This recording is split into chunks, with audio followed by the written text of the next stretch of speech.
बिस्मिल्लाहिर्रहमानिर्रहीम। रब्बिश्रह ली सदरी व यस्सिर ली अमरी वहलुल उक़दतम मिन लिसानी यफ़क़हू क़ौली। रब्बी यस्सिर व ला तुअस्सिर व तम्मिम बिल खैर अल्लाहुम्मा फ़क़्हिना फ़िद्दीन। यहाँ पे देखिएगा बेटा, क्वेश्चन है how important are stylistic device to the interpretation of literary art, explains with the help of example. ये पास्ट पेपर में आया हुआ है कि स्टाइलिस्टिक डिवाइसेस जो है, जब आप कोई भी लिटरेरी आर्ट लिखते हैं उसको इंटरप्रेट करने के लिए कितना ज़रूरी है। आप लोगों ने पोइट्री पढ़ी हुई है, ड्रामा पढ़ा हुआ है, नॉवल पढ़ा हुआ है, उसके अंदर डिफरेंट स्टाइलिस्टिक डिवाइसेस यूज हुए थे। तो ये अब हम उसको विद एग्जांपल्स देखेंगे, with the help of examples, कि ये जो स्टाइलिस्टिक डिवाइसेस हम यूज करते हैं कोई भी लिटरेरी वर्क जो है उसको इंटरप्रेट करने के लिए, तो उसमें उसकी क्या इम्पोर्टेंस होती है। ठीक है, तो यहाँ पे देखते हैं कि स्टाइलिस्टिक एक्चुअली होती क्या है। Stylistics is the branch of linguistic which deals with the study of style and methods used in written and spoken language. ठीक है, जो रिटन और स्पोकन लैंग्वेज के अंदर जो स्टाइल और मेथड्स यूज होते हैं उसको हम स्टाइलिस्टिक्स कहते हैं, और ये भी ब्रांच ऑफ लिंग्विस्टिक्स है। डेफिनेशन देखते हैं कि according to F L Lucas, stylistics is the means by which a human being gains contact with others. It is personality, clothes in words, character embodied in speech। ठीक है, अब ये जो stylistics जो है वो क्या है, वो मीन है, is the mean by which एक ह्यूमन बीइंग जो है वो दूसरे के साथ कांटेक्ट करता है। अब वो उसकी पर्सनालिटी भी हो सकती है, उसके क्लॉथ्स एंड वर्ड्स भी हो सकते हैं, कैरेक्टर्स है, एम्बडीड इन स्पीच। कैरेक्टर जो कि एम्बडी होता है, उसके स्टाइल से पता चलता है, उसकी स्पीच से पता चलता है कि ये कैरेक्टर कैसा है। ठीक है, हम कंपेयर एंड कंट्रास्ट देखते थे, लिटरेरी टर्म्स हमने देखे, लिटरेरी डिवाइसेस देखे, लैंग्वेज देखी, ये सारी चीजें हमारी स्टाइलिस्टिक्स में आ जाती हैं। अब टाइप्स ऑफ स्टाइलिस्टिक्स देख लेते हैं कि क्या क्या होती हैं। स्टाइलिस्टिक टाइप्स देखिएगा। अच्छा बेटा, ये तरीका होता है एक साइंटिफिक सब्जेक्ट को जो है ना एक तरह से एलैबोरेट करने का। द चार्ट्स, ठीक है, definition and then the chart, फिर डेफिनेशन फिर चार्ट।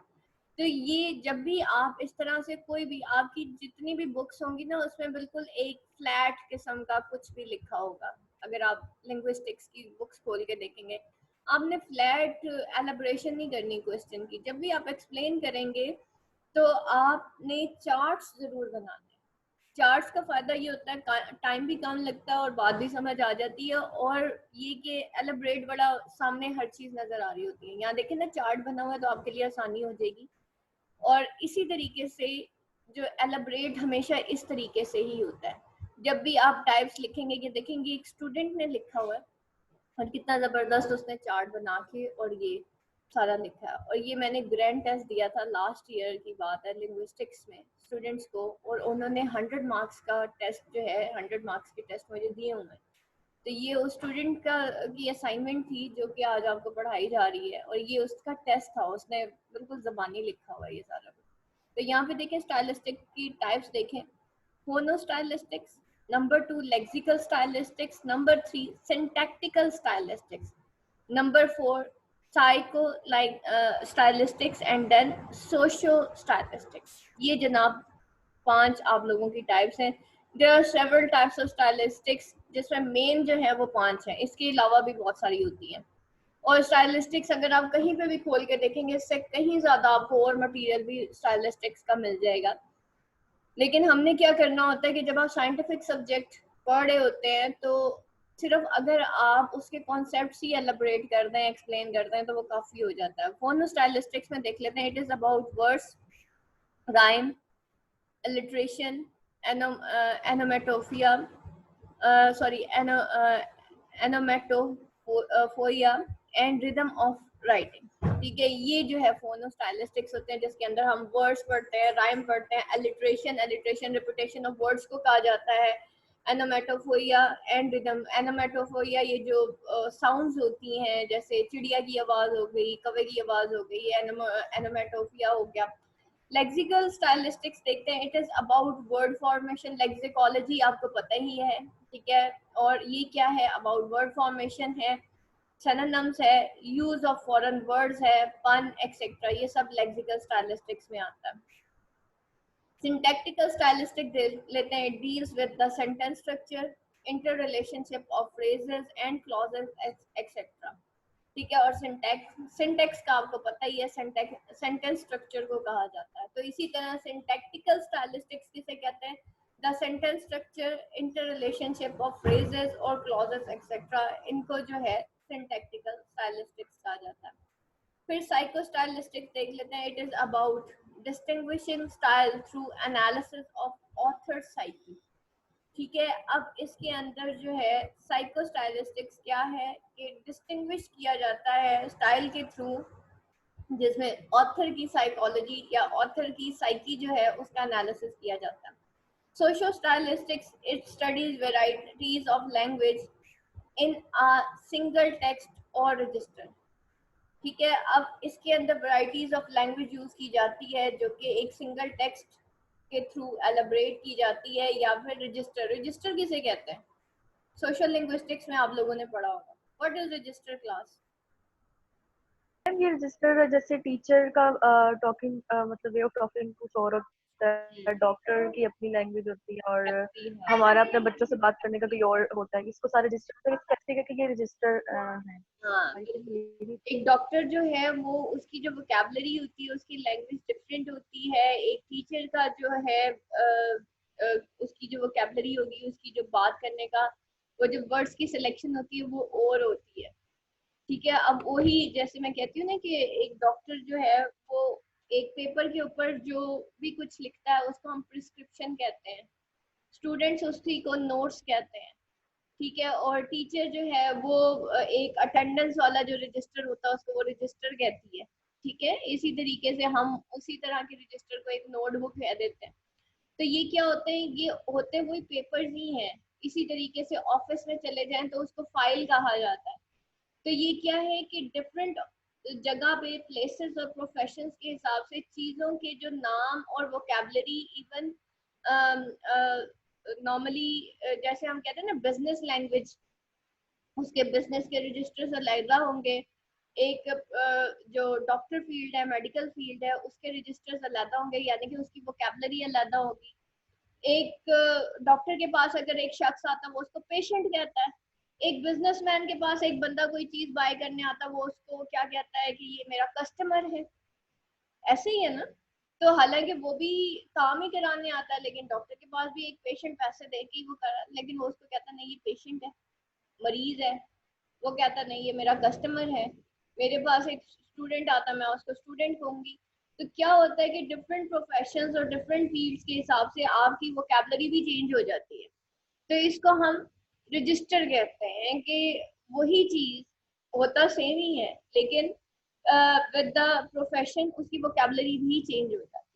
इसी तरीके से हर चीज की वोकैबुलरी डिफरेंट होती है। अगर आप जो है डिजिटल मार्केटिंग में आ जाए, इसके रजिस्टर्स और होते हैं, ठीक है। आप नॉर्मल किसी जैसे अब ये जिस मीडिया पे आप काम कर रहे हैं, मैं और आप मिलके, ये सब डिजिटल है ना, हम लोग डिजिटल मीडिया के ऊपर काम कर रहे हैं, हमारे रजिस्टर्स और है। आप एक लाइव एकेडमी में चले जाएंगे जो कोई और होगी, वहां पे वो सर कहेंगे कि ये बोर्ड है, बोर्ड के ऊपर वो लिखेंगे, मैं कहूंगी जी स्क्रीन ओपन कर लें, ऐसे ही होगा ना। तो क्या होता है कि विद द प्लेस, टाइम और प्रोफेशन आपके जो वोकैबुलरी वर्ड्स होते हैं ना वो चेंज हो जाते हैं।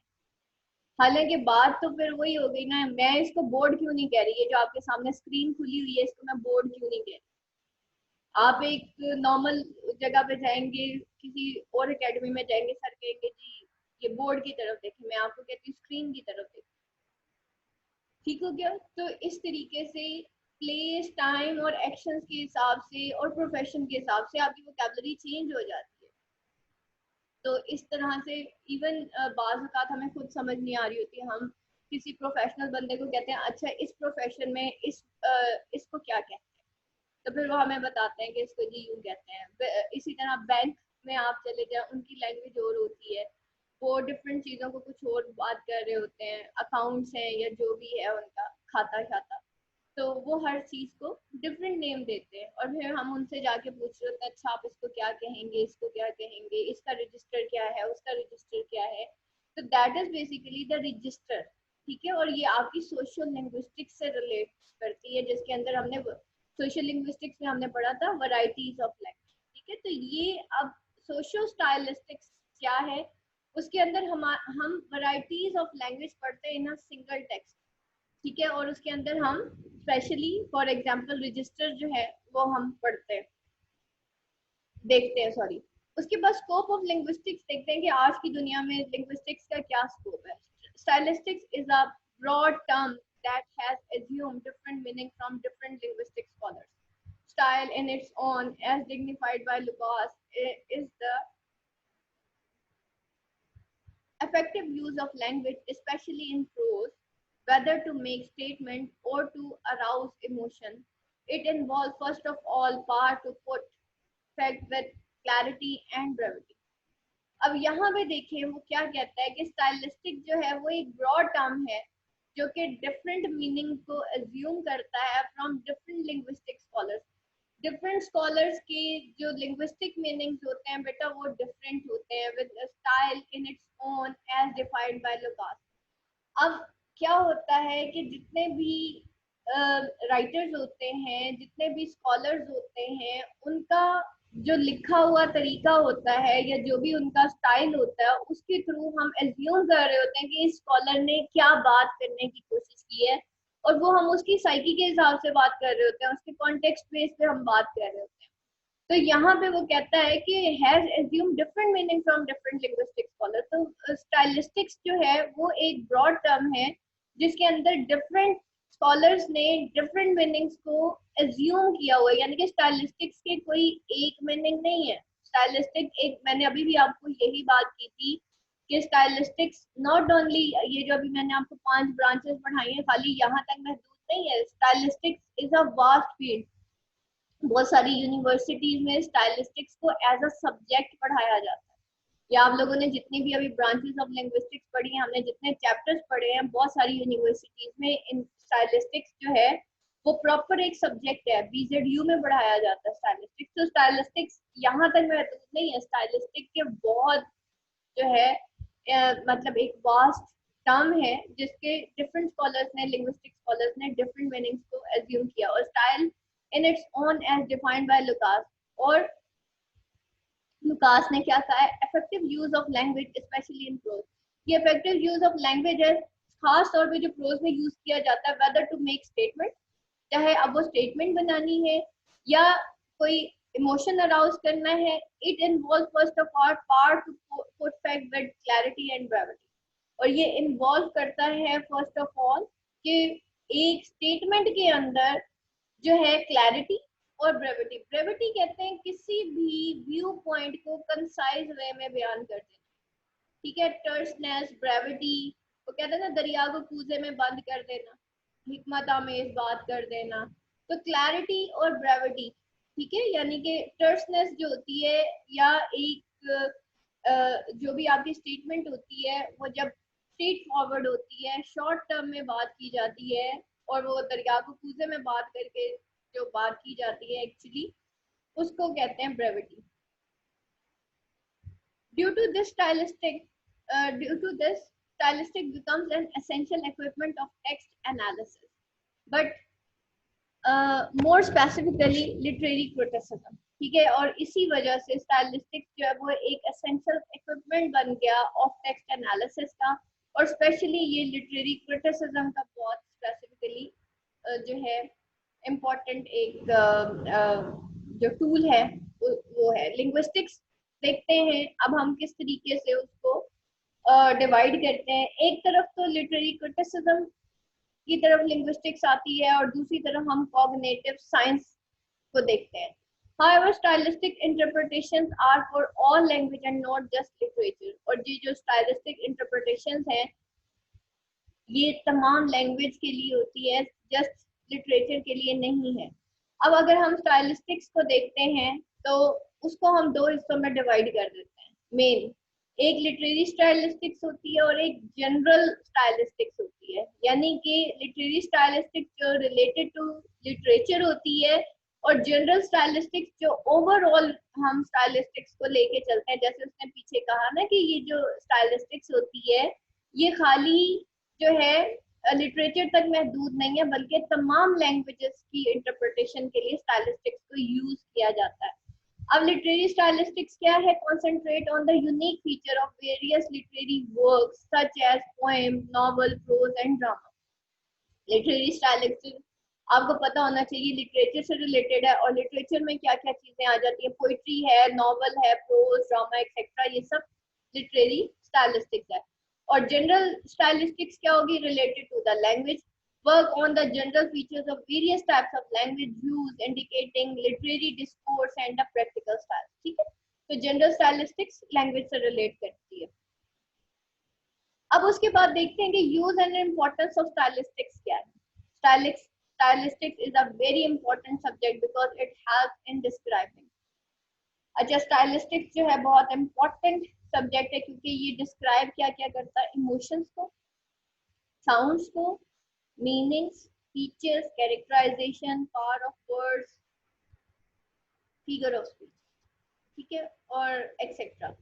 उसके बाद यहाँ पे देखें, ये एक मैसेज है, ठीक है, एड्रेस वन और एड्रेस रीडर, ठीक है। अब क्या है, एक मैसेज है, एक ऑथर ने एक मैसेज दिया और वो रीडर ने सुना। अब यहाँ पे देखें, ये मैसेज ही है जिसके आगे जो है हम इतने हिस्से करते हैं जब हम स्टाइलिस्टिक्स को देखते हैं, ठीक है। अब यहाँ पे देखें कि उसने क्या किया, ये मैसेज ऐसे का ऐसे ही है, लेकिन उस मैसेज को फर्दर आगे हमने दो चीजों में डिवाइड किया। एड्रेसी वन, एक तो नैरेटर हो गया, ठीक है, जिसने कहानी सुनाई, और एड्रेसी टू यानी कि सेकंड नैरेटर। आपने first narrator and second narrator पढ़ा था हार्ट ऑफ द डार्कनेस में।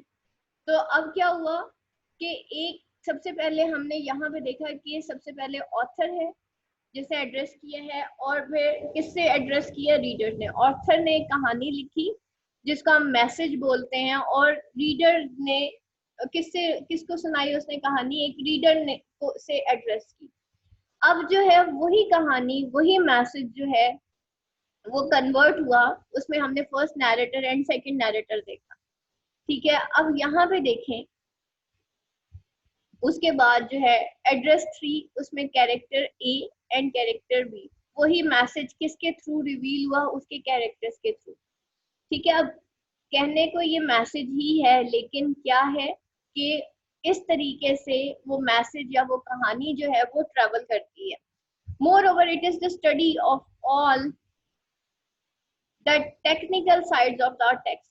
It deals with all the linguistic feature of the literary text and phonological, lexical, and syntactical structures.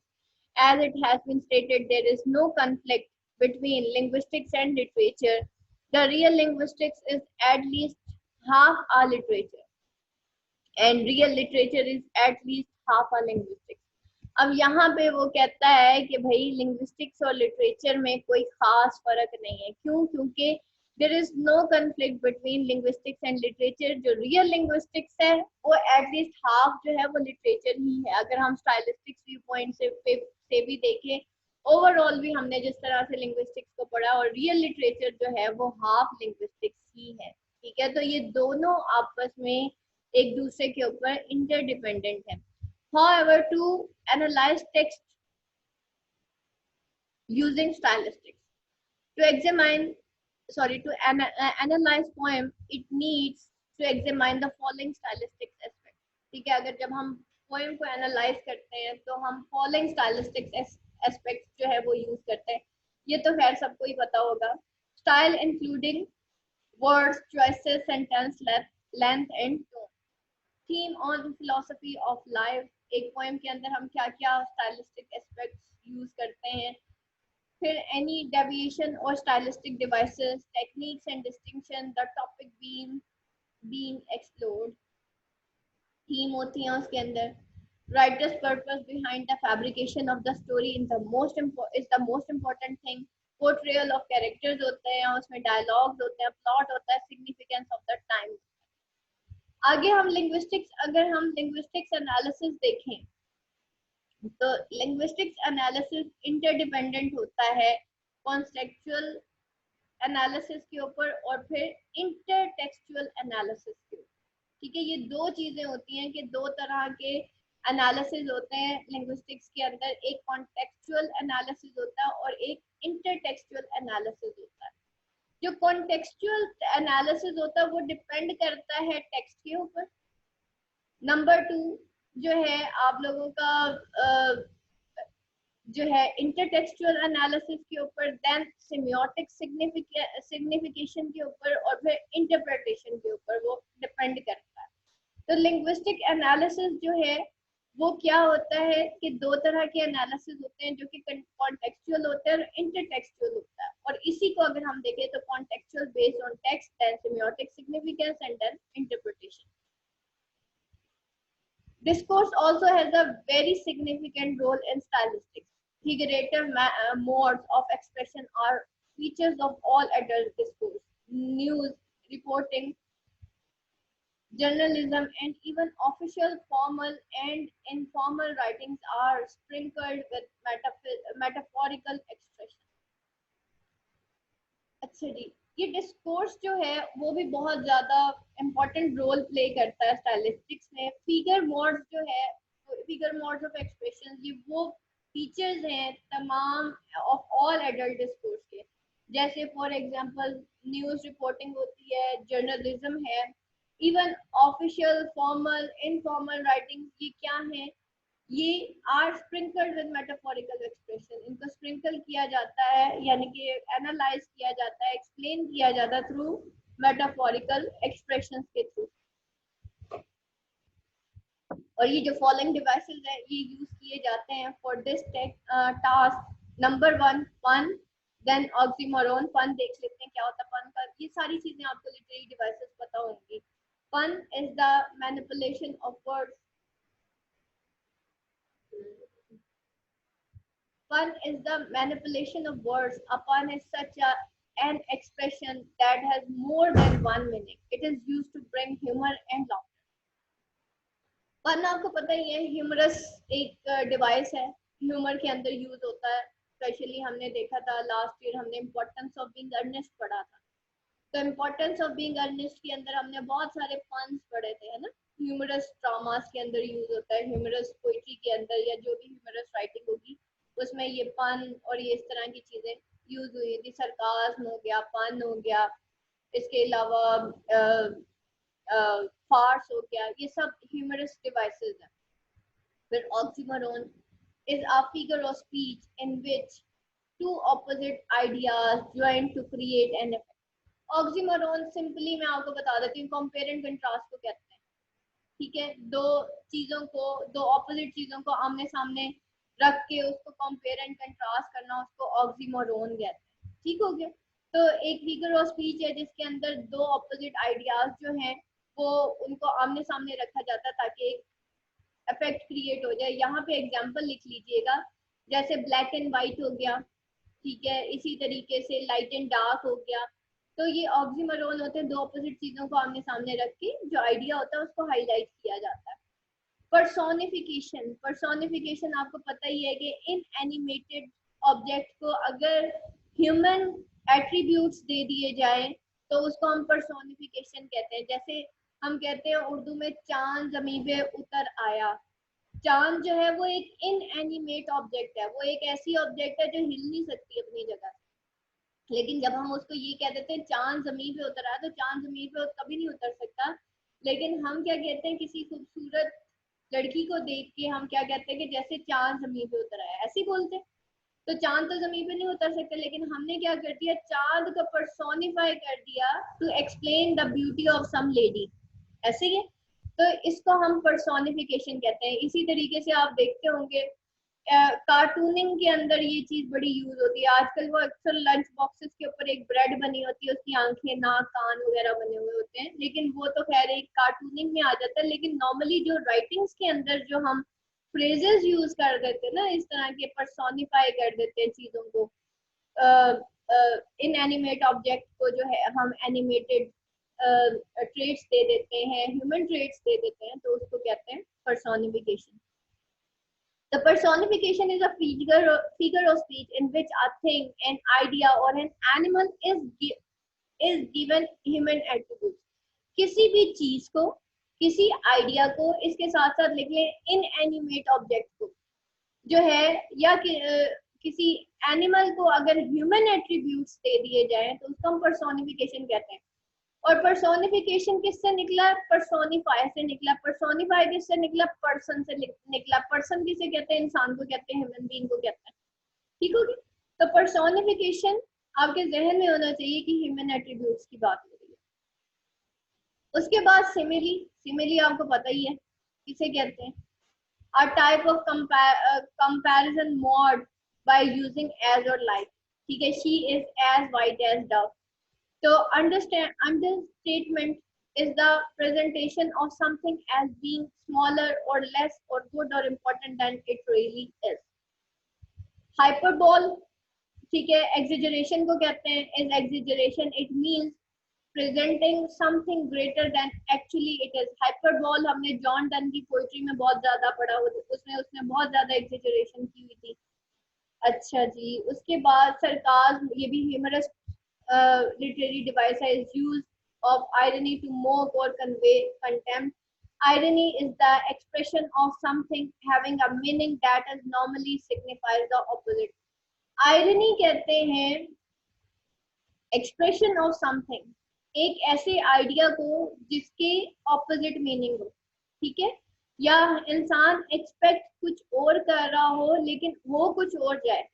जैसे हमने चौसर के जो कैरेक्टर्स थे, स्पेशली जो उसके रिलीजियस या एक्लीसियास्टिकल कैरेक्टर्स थे, उसमें हमने देखा कि जो कैरेक्टर्स थे हम उनसे ये एक्सपेक्ट करते हैं कि they should be confined to the religious terms and dues and laws, but they were interested more in the worldly मतलब वो दुनियावी कामों में, वर्ल्डली मैटर्स के अंदर ज्यादा इंटरेस्टेड थे as compared to their responsibilities related to the clergy or the ecclesiastical pursuits. वो अपने जो उनकी क्लर्जी के टास्क थे वो उससे कहीं ज्यादा किसमें इन्वॉल्व थे? दुनियावी मैटर्स के अंदर इन्वॉल्व थे। हम उनसे क्या एक्सपेक्ट करते हैं, या उनका जो प्रोफेशन है वो उनसे क्या एक्सपेक्ट करता है कि they should be true to their profession. But अगर वैसे देखा जाए तो चौसर ने आयरॉनिकली पोर्ट्रे किया था उन सारे कैरेक्टर्स को। इसी तरीके से वाइफ ऑफ बाथ का कैरेक्टर किस तरह का था कि हम एक औरत को एज्यूम करते हैं, उससे ये एक्सपेक्ट करते हैं कि she should be loyal to her husband. बस वाइफ ऑफ बाथ में हमने क्या देखा कि उसके 5 हस्बैंड थे। ठीक है, तो दैट इज द, और वो भी सिर्फ जो लीगल हस्बैंड थे वो उसके 5 थे और उसके अलावा पता नहीं कितने थे। तो यहाँ पे क्या है, औरत की डिसलॉयलिटी, क्योंकि औरत नाम ही किस चीज का है? चैस्टिटी का, ऑनेस्टी का, लॉयलिटी का, लेकिन उसके अंदर उसने एक डिफरेंट किस्म की औरत दिखाई जो कि हम एज्यूम नहीं करते। फिर दूसरी चीज के नॉर्मली प्रोफेशंस के अंदर, तिजारत के अंदर, ट्रेड के अंदर कभी भी खवातीन नहीं आती, लेकिन wife of bath is a different character. यानी कि हम एक्सपेक्ट एक औरत से करते हैं कि वो घर में रह के बच्चे पालती है, लेकिन वो उस तरह की औरत नहीं थी। इसी तरीके से अब यहाँ पे देखिए metaphor. Metaphor is figure of speech in which a word or phrase is applied to an object or action to which it is not literally accurate, with when a thing regarded as representative or symbolic of something else. अच्छा, simile और metaphor में एक चीज देख लीजिएगा। Simile और metaphor में होता है जैसे as white as dove, एक तो उसमें as और like यूज होता है।